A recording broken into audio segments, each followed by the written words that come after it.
bagaimana kita harus hidup sebagai warga kerajaan sorga. Jadi gaya hidup warga kerajaan sorga. Biar kita pakai dalam hidup kita, nama Tuhan dipermuliakan. Dan dunia melihat bahwasanya kita sudah berubah dan kita berbuah lebat di hadapan Tuhan. Nah, semua anak-anak Tuhan yang sudah lahir baru dipenuhkan dengan Roh Kudus adalah warga kerajaan sorga. Memang untuk menjadi warga kerajaan sorga, satu-satunya jalan ialah harus lahir baru dan memiliki Yesus dalam kita. Firman Tuhan berkata dalam 1 Yohanes 5:12, barang siapa memiliki Yesus dalam hatinya, dia memiliki hidup. Barang siapa tidak memiliki Tuhan Yesus dalam hatinya, ia tidak memiliki hidup. Jadi untuk masuk menjadi warga kerajaan sorga adalah dengan lahir baru. Tidak cukup dengan menjadi anggota satu gereja atau mengikuti peraturan-peraturan agama Kristen. Tidak cukup. Sebab Tuhan Yesus datang tidak membawa peraturan-peraturan agama, tapi dia membawa kehidupan. Karena dahulu kita semua mati di hadapan Allah karena dosa kita. Roh kita menjadi mati dan tidak bisa bersekutu dengan Tuhan. Jangankan masuk kerajaan sorga, bersekutu saja tidak dapat. Oleh sebab itu Tuhan Yesus berkata, kamu harus lahir baru. Yohanes 3 ayat 3-7. Yesus menjawab katanya, aku berkata kepadamu, sesungguhnya jika seorang tidak dilahirkan kembali, ia tidak dapat melihat kerajaan Allah. Kata Nikodemus kepadanya, bagaimana mungkin seorang dilahirkan kalau ia sudah tua? Dapatkah ia masuk kembali ke dalam rahim ibunya dan dilahirkan kembali? Jawab Yesus, aku berkata kepadamu, sesungguhnya jika seorang tidak dilahirkan dari air dan roh, ia tidak dapat masuk dalam kerajaan Allah. Apa yang dilahirkan dari daging adalah daging, dan apa yang dilahirkan dari roh adalah roh. Janganlah engkau heran, karena aku berkata kepadamu, kamu harus dilahirkan kembali. Jadi harus dilahirkan kembali, harus lahir baru. Saya percaya semua kita sudah lahir baru, amin. Kemudian kita masuk dalam gaya hidup warga kerajaan sorga.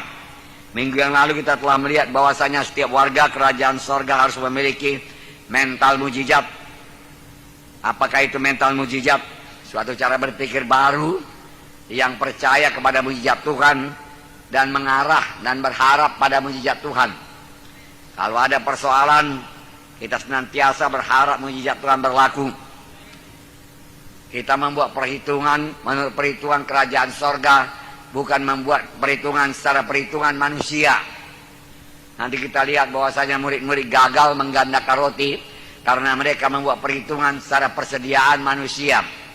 Tetapi Tuhan Yesus mengadakan perhitungan menurut persediaan sorga, rumah Bapaknya yang ajaib, yang tidak kurang suatu apapun. Tuhan Yesus memiliki mental mujizat, saudaraku. Mental mujizat memudahkan Tuhan Yesus memiliki iman untuk mengadakan mujizat. Jadi ini yang pertama, saudaraku, gaya hidup. Itulah normal dalam kerajaan sorga, saudaraku. Jangan lagi pakai gaya hidup mentalitas, saudaraku, duniawi. Saudara, karena kita sudah masuk dalam kerajaan sorga, jangan pakai mentalitas cara berpikir manusia lama, saudaraku. Karena kita sudah masuk dalam kerajaan sorga. Nah, saudara, banyak anak Tuhan yang walaupun sudah menjadi warga kerajaan sorga, masih memiliki cara berpikir yang lama.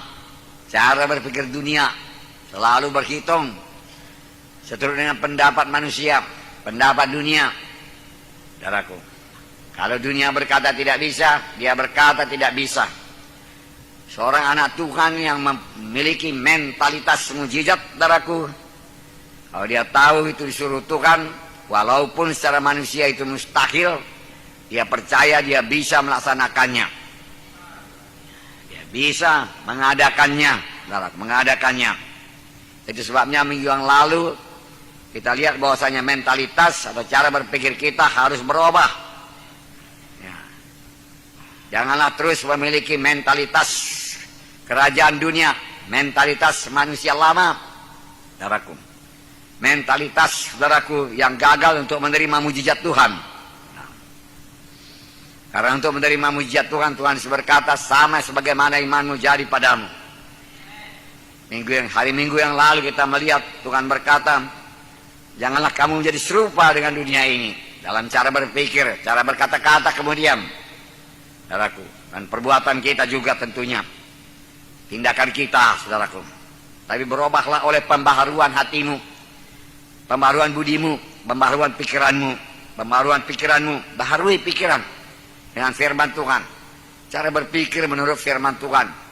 Cara berpikir ini penting, saudaraku. Karena sebagaimana orang berpikir, begitulah dia. Saudaraku. Kalau kita tidak berpikir secara duniawi, maka kita orang duniawi, saudaraku. Karena begitulah dia firman Tuhan berkata. Kalau kita berpikir secara rohani, secara kerajaan sorga, maka begitulah kita, saudaraku, orang rohani, warga kerajaan sorga yang memiliki, saudaraku, mental mujizat, sehingga kamu dapat membedakan mana kehendak Allah yang baik dan yang berkenan kepada Allah. Jadi berubah sama sekali. Pertobatan termasuk perubahan, berbalik kepada Tuhan dalam pikiran. Kemudian tentunya diikuti dengan tindakan. Kalau dalam pikiran belum berbalik kepada Tuhan, saudaraku, tindakan juga tidak berbalik, saudara. Pikiran juga, pikiran lebih dahulu. Perkataan berubah, saudaraku. Dalam bahasa Grekanya yaitu metamorpo. Semua kita dulu waktu belajar di SMA atau SMP, kita mengenal ulat kepompong yang kemudian menjadi kupu-kupu. Dan kita katakan itu proses metamorfose. Dia metamorfo, ya, berubah sama sekali. Dari ulat yang tidak bisa terbang, saudaraku, tidak bisa melompat pun, saudaraku, menjadi kupu-kupu yang bisa terbang dengan sayapnya yang cantik warna-warni. Ulat begitu bodoh, saudaraku, dungu, saudaraku, dan menjijikkan, saudaraku, menjadi kupu-kupu yang banyak disukai oleh orang, termasuk anak-anak. Ya, anak-anak suka menangkapnya, saudaraku. Dan beberapa orang sudah dewasa juga, saudaraku, menjadi penggemar kupu-kupu. Karena memang menjadi sangat berubah. Tapi tidak ada penggemar ulat, saudaraku. Tidak ada, saudaraku. Karena sudah berubah, saudaraku. Nah, jadi masuknya satu perubahan yang luar biasa. Seperti seekor ulat menjadi kupu-kupu. Berarti berubah sama sekali. Terjadi revolusi dalam pikiran kita, sehingga pikiran kita berubah sama sekali. Dari cara berpikir yang kalah, yang selalu berkata tidak mungkin, menjadi cara berpikir yang menang sebagai seorang pemenang, saudara. Cara berpikir, saudaraku, sebagai anak raja segala raja. Dan memang kita adalah anak raja segala raja. Mulailah berpikir sebagai anak raja segala raja. Mulailah berpikir sebagai warga kerajaan sorga, di mana dalam kerajaan sorga tidak ada kekurangan, saudaraku. Sebagai warga kerajaan sorga juga, saudaraku, tidak ada yang miskin, saudara. Saudaraku yang kasih dalam nama Yesus, ada sesuatu yang salah, saudaraku, kalau kita belum diberkati Tuhan, saudaraku, dalam hidup kita. Tuhan tidak pernah gagal, saudaraku, mencurahkan berkatnya. Tidak pernah, saudara. Tapi terlebih-lebih mengenai, saudaraku, berkat materi, saudaraku. Saudaraku, saya jarang sekali atau hampir tidak pernah berdoa buat berkat materi. Hampir nggak pernah, saudaraku. Walau ada pembangunan gereja, saya percaya aja kepada Tuhan. Bertambah perlu banyak biaya, bertambah banyak saya tabur, saudaraku. Saya percaya hukum kerajaan sorga, menabur dan menuai. Lalu kalau taburannya banyak, tuainya pun banyak, dan gereja berdiri di mana-mana, saudaraku, tanpa berhutang. Karena firman Tuhan berkata, jangan kamu meminjam, tapi memberi pinjaman kepada banyak bangsa. Amin. Itulah dia anak-anak Tuhan, miliki mental yang seperti itu. Miliki dulu mental mujizat, saudaraku. Haleluya. Nah, saudaraku yang kasih dalam nama Yesus, ketika Tuhan Yesus minta murid-muridnya memberi makan 5.000 orang, Filipus berkata, nggak bisa Tuhan. Karena roti seharga 200 dinar pun tidak cukup bagi mereka. Murid-murid yang lain pun berkata begitu. Semua berkata tidak mungkin. Bagaimana mungkin di padang belantara ini toko roti pun tidak ada. Kalau sekiranya ada toko roti, bagaimana dia bisa memasak roti 5.000 buah roti? Berapa toko roti yang diperlukan? Ya, tidak cukup pun rotinya untuk alat peralatannya untuk membakar 5.000 roti. Jadi itu kan nggak mungkin lah, nggak bisa lah, nggak bisa. Itulah cara berpikir manusiawi. Perhitungannya menurut persediaan manusia. Saudaraku, sangat terbatas, saudaraku, sangat terbatas. Memanglah menurut pikiran manusia, saudaraku. Tidak mungkin memberi makan 5.000 orang di padang belantara sana, padang gurun. Toko pun tidak ada, air pun tidak ada, saudaraku. Supermarket pun tidak ada untuk membeli tepung. Walaupun sekiranya murid-murid mau masak roti sendiri. Tidak ada, semua tidak ada. Mereka berkata, nggak mungkin Tuhan, suruh aja mereka pulang. Kata pula murid yang lain lagi berkata, ya memang ada di sini roti, tapi cuma 5 roti dan 2 ikan. Bagaimana 5 roti yang dibawa anak-anak bisa memberi makan 5.000 orang, dan 2 ikan memberi makan 5.000 orang? Tidak bisa Tuhan, tidak bisa. Lupakanlah itu, suruh mereka pulang. Tapi Yesus memiliki mental mujizat, mentalitas sorga, dan dia berbuat demikian sebagai manusia, bukan sebagai anak Allah. Dan dia berhasil, saudara. Nah, saudara, Tuhan Yesus melihat persediaan sorga, yang melihat kepada Bapaknya. Tuhan Yesus melihat kerajaan sorga, kerajaan kuasa. Karena kerajaan sorga itu bukan hal makan minum, tapi kuasa. Karena kerajaan sorga itu bukan perkataan, tapi kuasa. Amin. Maka saudara juga dalam melayani, saudaraku, selalu memiliki mental mujizat. Pikiran saudara mengarah kepada kuasa, bukan bicara saja, bukan pidato saja, saudaraku. Harap kuasa Tuhan bekerja, percaya mujizat Tuhan berlangsung dalam kebaktian. Apalagi ada yang sakit, hari inilah kesembuhannya, sekaranglah kesembuhannya. Aku percaya Engkau sanggup dan mau Tuhan. Aku akan meletakkan tangan kepadanya karena firman-Mu berkata, tanda saya sebagai orang percaya, saya akan meletakkan tangan atas orang percaya, lalu orang itu akan sembuh. Amin, saudara. Meletakkan tangan atas orang sakit, lalu orang itu akan sembuh. Amin. Haleluya. Nah, karena Tuhan berkata, jadilah kepadamu sama sebagaimana imanmu. Dan Tuhan berkata, pekerjaan-pekerjaan yang aku kerjakan akan kamu kerjakan. Bahkan pekerjaan lebih besar daripada ini akan kamu perbuat, sebab aku pergi kepada Bapa. Jadi marilah kita semua mengubah mentalitas hidup lama, mentalitas duniawi, mentalitas budak, mentalitas kandang babi, menjadi mentalitas kerajaan sorga atau mentalitas mujizat. Kedua, memiliki kasih. Gaya hidup warga kerajaan sorga yaitu memiliki kasih.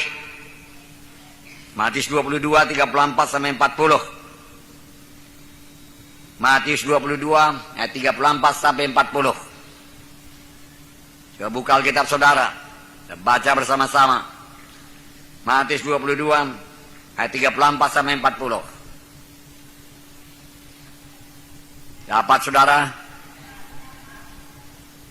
Haleluya.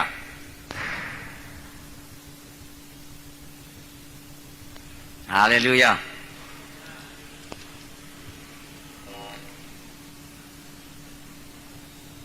Tidak apa-apa itu. Hanya anak-anak bermain-main saja itu. Tapi suara mic-nya udah turun. Ayo naikkan sedikit lagi. Oke. Haleluya. Matius 22, 34-40. 1, 2, 3. Ketika orang-orang Farisi mendengar bahwa Yesus pulang, berkumpullah mereka. Guru, hukum manakah yang terutama dalam hukum Taurat? Jawab Yesus kepadanya, kasihilah Tuhan Allahmu dengan segenap hatimu dan dengan segenap jiwamu dan dengan segenap akal budimu. Inilah hukum yang terutama dan yang pertama. Dan hukum yang kedua ialah kasihilah sama manusia seperti dirimu sendiri. Pada kedua hukum ini tergantunglah seluruh hukum Taurat dan kitab nabi-nabi. Wow, luar biasa. Ada pula ahli Taurat yang bertanya, orang Farisi bertanya kepada Tuhan Yesus. Ahli Taurat, Guru, hukum manakah yang terutama dalam hukum Taurat? Oh, Tuhan Yesus memberi jawaban, saudaraku. Tentu saja orang tersebut memang rindu, saudaraku, untuk mengetahuinya, saudaraku. Kasihilah Tuhan Allahmu dengan segenap hatimu dan dengan segenap jiwamu dan dengan segenap akal budimu. Nah, kasih. Inilah hukum yang terutama dan yang pertama. Dan hukum yang kedua yang sama dengan jual kasihilah sama manusia seperti dirimu sendiri. Amin, saudara. Pada kedua hukum itu tergantunglah semua hukum Taurat dan seluruh kitab nabi-nabi. Jadi kasih kita yang terutama adalah kepada Tuhan. Jadi kita harus menghormati dan menghargai Tuhan. Itu artinya mengasihi Tuhan, mentaati Tuhan. Jadi kalau kamu mengasihi aku, patuhilah hukum-hukumku. Amin. Mentaati Tuhan. Dan sungguh-sungguh merindukan persekutuan dengan Tuhan. Bagaimanakah kita berkata, kita mengasihi Tuhan, tapi tidak suka berdoa? Benarkah kita mengasihi Tuhan?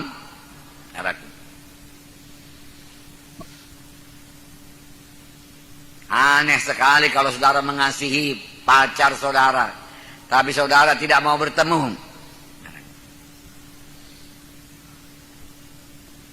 Pacar saudara kan heran, apakah betul dia mengasihi aku?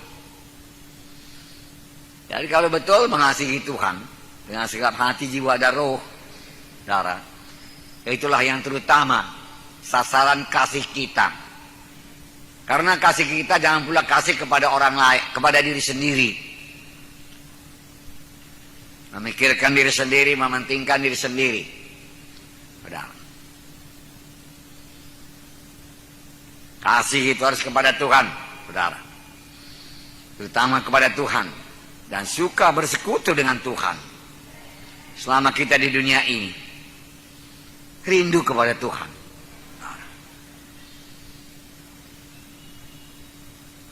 Ada nyanyian berkata, tapi dalam bahasa Inggris.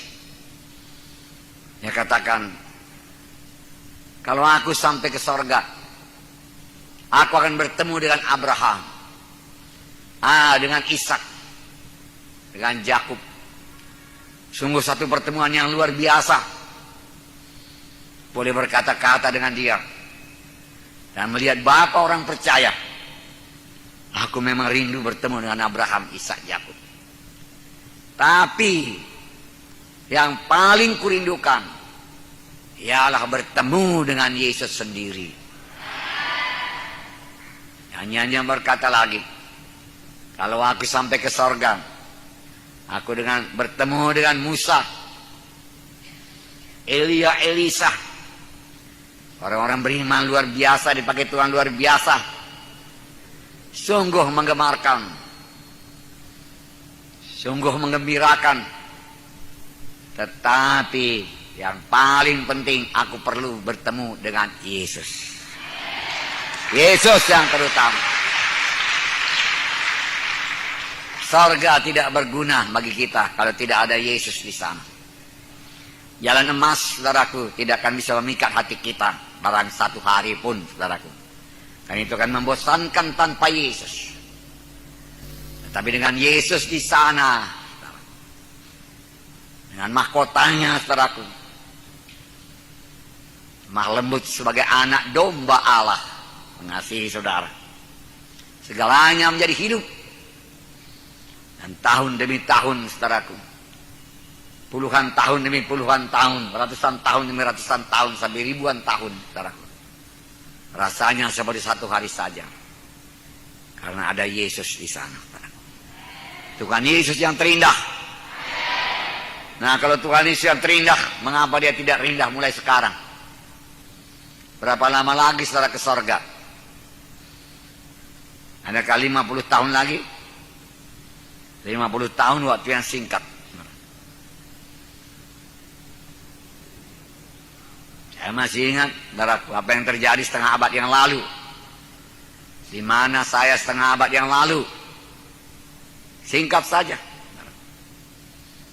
Telah berlalu setengah abad.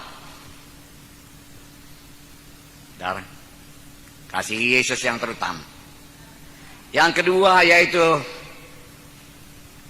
juga kasih kepada Yesus berarti kesetiaan kepada Tuhan. Terikat secara pribadi dengan Tuhan. Terikat. Setia kepada Tuhan. Dan tidak akan mengkhianati orang yang kita kasihi. Bagaimana mungkin kita mengkhianati orang yang kita kasihi? Yang betul-betul kita kasihi. Tuhan yang kita kasihi. Bagaimana mungkin kita menyembah ilah yang lain? Bagaimana mungkin kita ikut dalam acara-acara kegelapan yang sangat najis kepada Yesus, saudaraku? Jijik kepada Tuhan Yesus. Bagaimana mungkin ikut di sana lagi? Nanti kita lihat bahwasanya sebagai anak-anak Tuhan kita perlu hidup kudus. Dan sama sekali tidak ada persatuan gelap dengan terang. Terang dengan gelap. Kita sudah pindah, saudaraku, dari kerajaan gelap kepada kerajaan terang. Kita berada dalam kerajaan terang. Apa hubungannya dengan kerajaan gelap? Nah, masih menyembah berhala lagi di sana, saudaraku. Tidak ada lagi, saudaraku. Nah, saudaraku, yang kedua, sebagai anak-anak kerajaan sorga, warga kerajaan sorga, gaya hidup warga kerajaan sorga, kita dituntut untuk mengasihi semua orang. Karena hukum yang pertama mengasihi Tuhan, hukum yang kedua yaitu mengasihi sama manusia seperti diri sendiri. Galatia 6 ayat 10. Karena itu selama masih ada kesempatan bagi kita, marilah kita berbuat baik kepada semua orang, terutama kepada kawan-kawan kita seiman. Selalu mau berbuat baik. Pikirkan untuk berbuat baik. Beri waktu untuk berbuat baik. Berkorban untuk berbuat baik.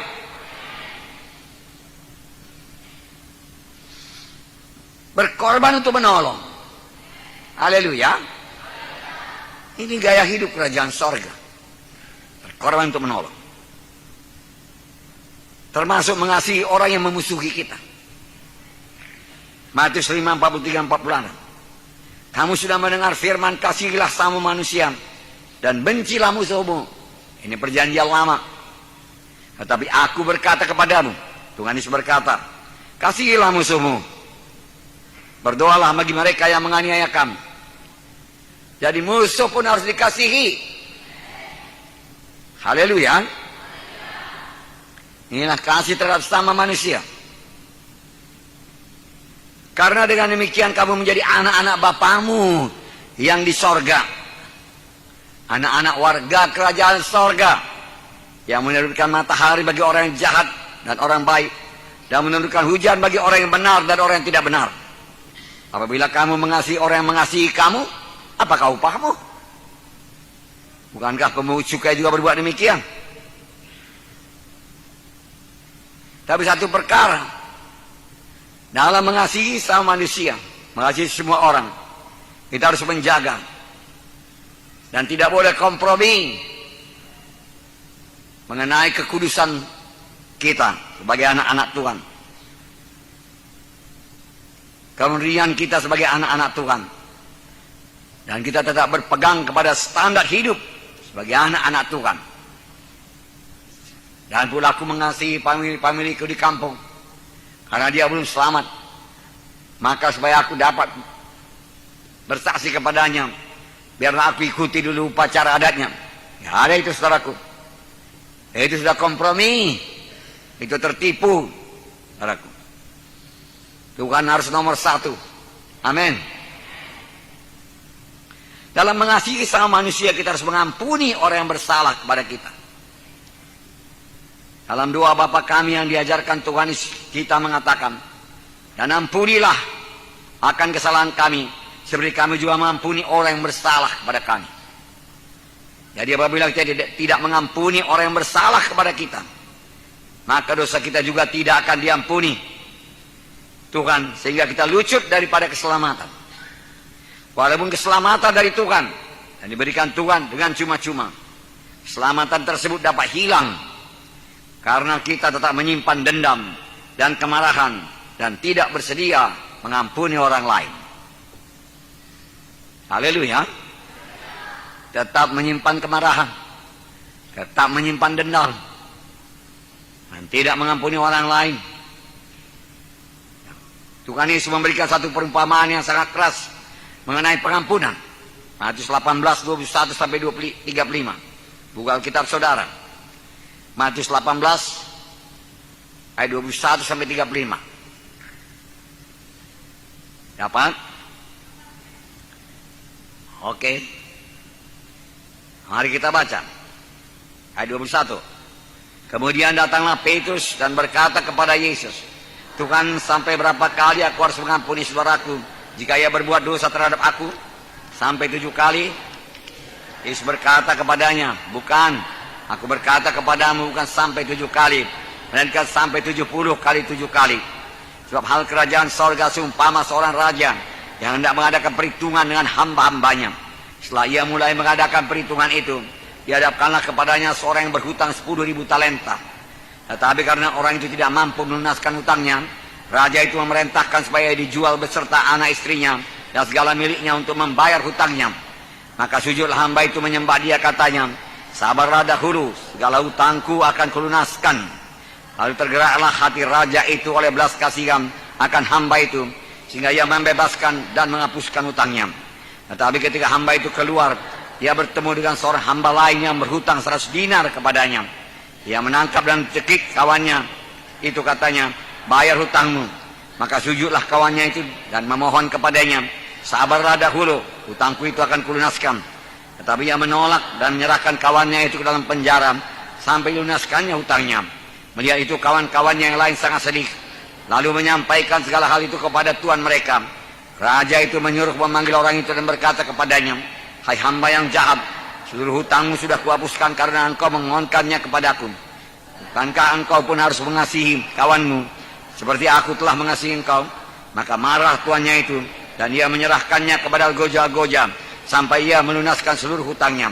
Maka Bapakku yang di sorga akan berbuat demikian juga terhadap kamu, apabila kamu masing-masing tidak mengampuni saudaramu dengan segenap hatimu.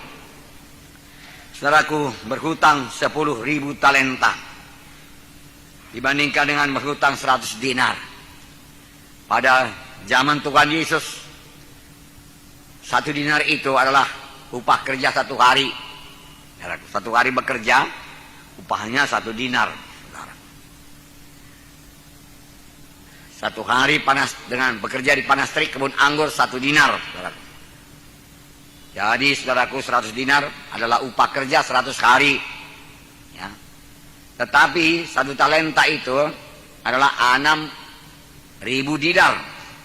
1 talenta 6.000 dinar. Jadi berhutang 10.000 talenta berarti berhutang 60.000 dinar. 60.000 kali kerja tiap hari tanpa makan upah kita.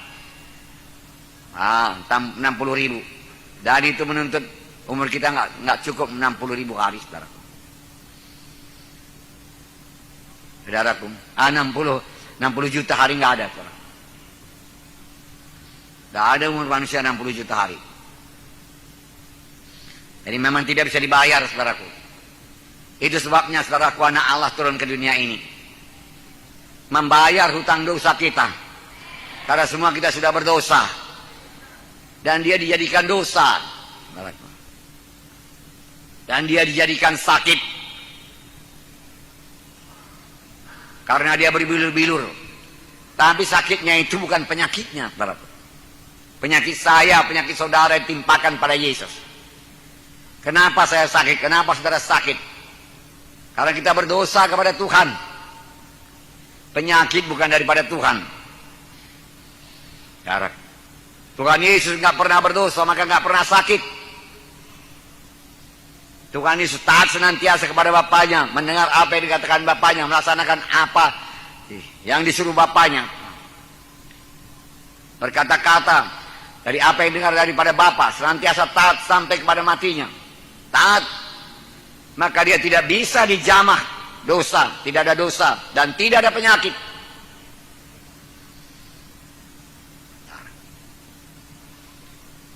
Penyakit datang padaku sebagai akibat dari dosa. Kelemahan datang sebagai akibat dari dosa. Itu sebabnya Tuhan mengangkat dosa sekaligus mengangkat penyakit kita. Darahnya menyucikan dosa kita, saudaraku. Dilurnya menyembuhkan kita. Jadi dia mati bukan karena penyakitnya, saudara, bukan. Saudara, dia mati bukan karena dicambuki, saudaraku. Dia mati bukan karena tangannya dipaku. Dia mati karena dosa kita ditimpakan kepadanya. Karena upah dosa itu maut.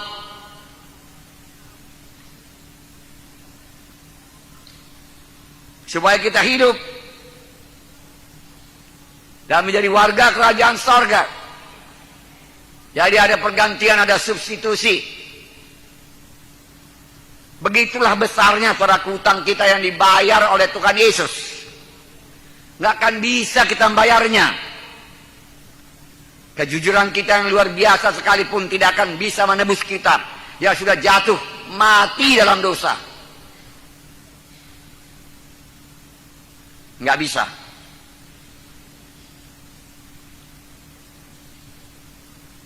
Tapi Yesus mengambil tempat kita sebagai orang berdosa. Dia dijadikan dosa. Dia tidak ada dosa. Karena seluruh dosa manusia ditimpakan kepadanya. Itu sebabnya, saudaraku, saudara, dia berkeringat darah di Getsemani. Melihat semua kenajisan manusia ini.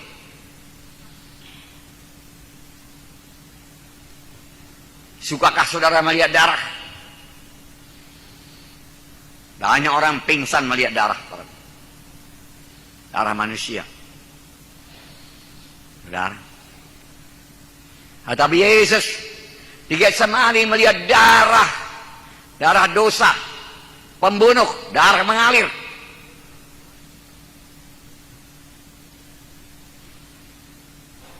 Di Getsemani dia melihat semua, saudaraku, pengguguran kandungan, saudaraku, bayi-bayi dibunuh. Dia gemetar. Dia melihat kejahatan yang luar biasa. Dia melihat penipuan yang luar biasa dari cara berpikir yang menjijikkan.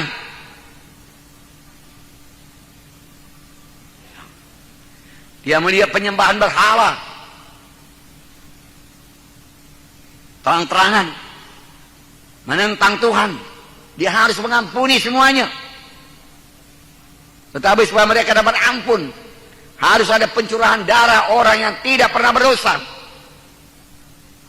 Barulah kebenaran Allah Bapa dipertahankan, tidak dinodai. Masuk ke sorga bukan dengan cara diboleh-bolehkan Tuhan Yesus. Tuhan Yesus tidak berkata, aku tahu engkau manusia. Ya, namanya pun manusia, lemahlah itu dia katakan. Aku kan tahu karena aku yang menciptakan. Oleh sebab itu, kasih karunia-Ku limpah kepadamu. Marilah, kalau selama di dunia ini kamu sudah banyak menyanyi, banyak bertepuk tangan, banyak bersujud kepadaku, sudahlah itu. Masuklah ke sorga. Enggak ada itu. Enggak bisa. Tuhan Yesus membayar semua utang dosa kita. 60 juta hari kerja bagi tiap-tiap orang. Yang enggak mungkin saya penuhi karena umur saya tidak ada 60 juta hari selama di dunia ini. Maka ya ambil dosa saya, ya tanggungkan atas tubuhnya. Wah, setan bersukaria. Ini saatnya kita menimpakan hukuman kepadanya. Orang yang penuh dosa dan kena kutuk. Karena buku Yesaya berkata, orang memandangnya sebagai orang yang dihukum Allah. Dan sebagai orang yang kena kutuk. saudaraku. Dia tidak kena kutuk, saudaraku. Ya, kutuk memang menimpa dia, tapi bukan karena dosa dia, karena dosa saya, dosa semua manusia, termasuk dosa saudara. Dan Tuhan Yesus adalah manusia sepenuhnya. Dan dia berteriak ketika paku mulai menusuk tangannya, karena dia manusia. Kiri kanan dipaku, dia berteriak kesakitan.